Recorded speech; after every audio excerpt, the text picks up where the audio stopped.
एक अति सुंदर महिला ने विमान में प्रवेश किया और अपनी सीट की तलाश में नजरें घुमाई।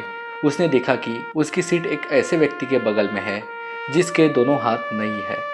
महिला को उस अपाहिज व्यक्ति के पास बैठने में झिझक हुई। उस सुंदर महिला ने एयर होस्टेस से बोला, मैं इस सीट पर सुविधापूर्वक यात्रा नहीं कर पाऊंगी, क्योंकि बगल में जो व्यक्ति बैठा हुआ था उसके दोनों हाथ नहीं थे। उस सुंदर महिला ने एयर होस्टेस से सीट बदलने हेतु आग्रह किया। असहज हुए एयर होस्टेस ने पूछा, मैम, क्या मुझे आप कारण बता सकती है?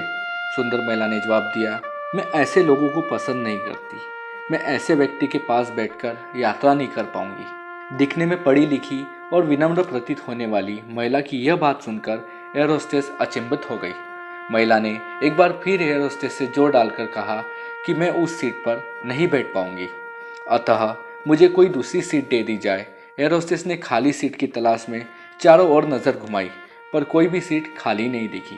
एयर होस्टेस ने महिला से कहा, मैम, इस इकोनॉमी क्लास में कोई सीट खाली नहीं है, किंतु यात्रियों की सुविधा का ध्यान रखना हमारा दायित्व है, अतः मैं विमान के कप्तान से बात करती हूँ, कृपया तब तक थोड़ा धैर्य रखें।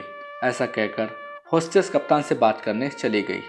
लौटने के बाद उसने महिला को बताया, मैडम, आपको जो असुविधा हुई उसके लिए बहुत खेद है।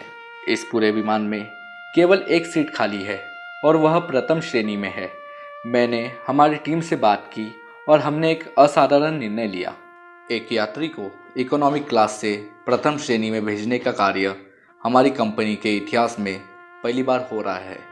सुंदर महिला अत्यंत प्रसन्न हो गई, किंतु इसके पहले कि वह अपनी प्रतिक्रिया व्यक्त करती और एक शब्द भी बोल पाती, एयर होस्टेस उस अपाहिज और दोनों हाथ विहीन व्यक्ति की ओर बढ़ी और विनम्रता से पूछा, सर, क्या आप प्रथम श्रेणी में जा सकेंगे?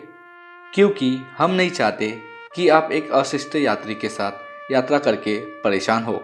यह बात सुनकर सभी यात्रियों ने ताली बजाकर इस निर्णय का स्वागत किया।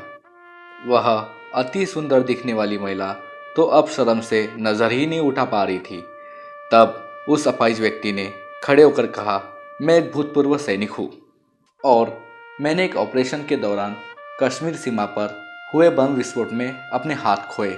सबसे पहले जब मैं इन देवी जी की चर्चा सुनी, तब मैं सोच रहा था कि मैंने भी किन लोगों की सुरक्षा के लिए अपनी जान जोखिम में डाली और अपने हाथ खोए।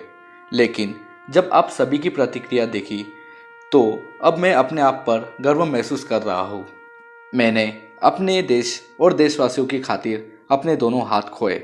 और इतना कहकर वह प्रथम श्रेणी में चले गए। सुंदर महिला पूरी तरह से शर्मिंदा होकर सर झुकाए सीट पर बैठ गई। अगर विचारों में उदारता नहीं है तो ऐसी सुंदरता का कोई मूल्य नहीं है। हमें अपने देश के उस हर व्यक्ति का सम्मान करना चाहिए जो देश के खातिर लड़ रहा है।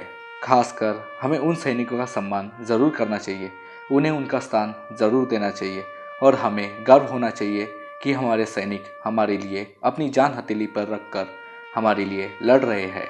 उन्हीं के बदौलत हम चैन से सो पा रहे हैं, चैन से रह पा रहे हैं। अगर आप लोगों को कहीं भी हमारे योद्धा सैनिक दिखे तो उनका सम्मान ज़रूर करें। दोस्तों, तन कितना भी सुंदर हो, जब तक मन सुंदर नहीं तो कोई काम का नहीं। इसलिए मन को सुंदर बनाइए और दूसरों की इज्जत करना सीखिए। जय हिंद, जय भारत। दोस्तों, अगर आप लोगों को यह छोटा सा विचार अच्छा लगा हो तो इस वीडियो को लाइक करें और आगे शेयर ज़रूर करें। धन्यवाद।